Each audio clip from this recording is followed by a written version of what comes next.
Assalamualaikum warahmatullahi wabarakatuh. Berjumpa lagi kawan-kawanku di Rakyat Berpikir. Tidak ada hujan, tidak ada angin, tiba-tiba kabar yang sangat mengejutkan, yaitu Pak Tom Lembong menjadi tersangka kasus korupsi impor gula. Ini ditetapkan oleh Kejaksaan Agung, tetapi sampai saat ini Kejaksaan Agung belum menemukan aliran dana yang masuk ke rekening secara tidak langsung maupun tidak langsung di Tom Lembong. Di sini patut untuk kita pertanyakan, kenapa begitu cepat Kejaksaan Agung menetapkan Tom Lembong ini tersangka, sedangkan belum ada bukti aliran dana yang masuk ke rekening beliau secara langsung ataupun tidak langsung. Ini menjadi pertanyaan publik. Apakah ini ada unsur-unsur politiknya? Sebagaimana kita ketahui teman-teman semuanya, Pak Tom Lembong ini salah satu timnas pendukung Amin atau Anies Muhaimin di Pilpres 2024. Beliau sangat dikenal karena selalu mengikuti mendampingi Pak Anies di setiap kampanye Pak Anies di setiap daerah, sehingga beliau dikenal pada saat itu juga. Dengan itu kita harus melihat apa yang menyebabkan sampai beliau ini dijadikan tersangka, sebagaimana kasus beliau ini terjadi ketika beliau menjadi Menteri Perdagangan di tahun 2015-2016 beliau dicopot oleh Pak Joko Widodo. Entah apa masalahnya, tapi intinya dicopot. Di dalam kasus tersebut intinya beliau mengimpor gula melalui salah satu perusahaan swasta, tapi itu artinya ini menyangkut kebijakan. Karena kita ketahui sendiri dan kita harus menyelidiki, Kejaksaan Agung harus menyelidiki para menteri-menteri sebelumnya dan sesudahnya. Apakah mereka mengimpor melalui perusahaan swasta ataukah tidak? Kan dipertanyakan kasus itu, pasal 3 dan pasal 2. Jadi ini adalah menjadi pertanyaan kita semuanya. Dengan itu, dari segala apa yang diambil oleh Kejaksaan Agung ini, publik mulai bertanya-tanya dan apa yang menyebabkan, saudara sekalian. Apakah menyangkut ada unsur politiknya? Karena Tom Lembong ini pendukung Amin atau Muhaimin atau Anies Muhaimin di Pilpres 2029.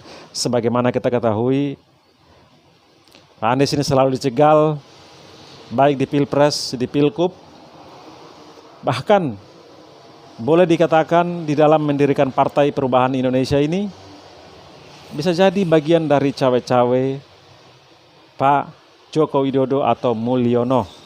Patut kita duga, sebagaimana kita ketahui, Tom Lembong ini sudah memberikan kode bahwa akan sebentar lagi akan dideklarasikan Partai Perubahan yang bersama dengan Anies Baswedan.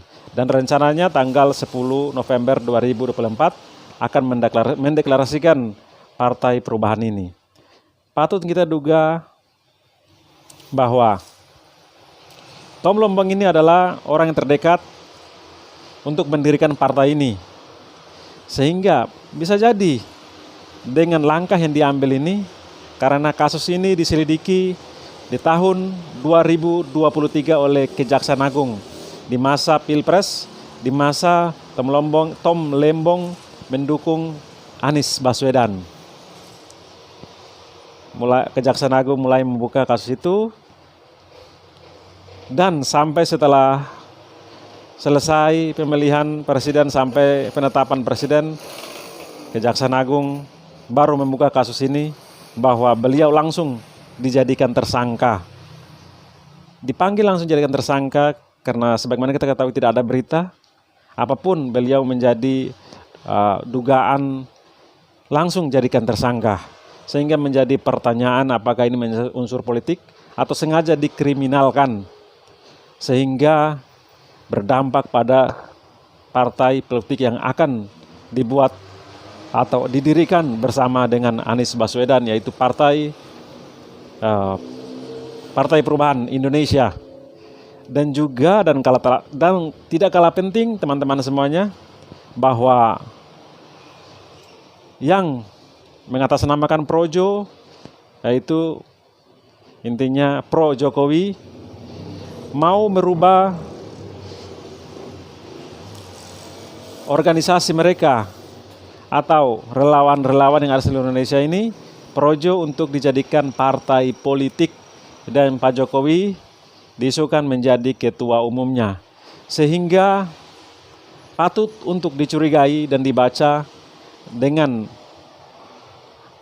isu yang berkembang dengan partai yang akan dibuat oleh Projo, sehingga mereka membuat cara lain bagaimana bisa membatalkan Partai Perubahan ini tidak berdiri di Republik Indonesia yang dipresentasikan oleh Pak Anies Baswedan.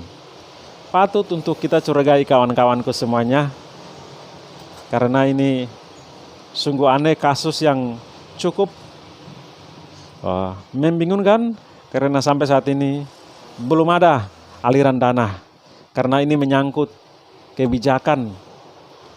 Di pasal kan menyangkut kebijakan yang melanggar undang-undang atau melawan undang-undang. Dengan itu kita mendorong Kejaksaan Agung harus mengusut semua menteri perdagangan sesudahnya sebelumnya, apakah mereka mengimpor gula melalui perusahaan swasta atau tidak. Kalau melalui perusahaan swasta itu artinya merugikan masyarakat, merugikan negara. Diselidiki saja. Karena Temlombong ini hanya mengimpor 5 juta ton lebih, sedangkan menteri-menteri yang lain sangat tinggi sampai 15, sampai 18, 10, 9 juta ton dan lain sebagainya.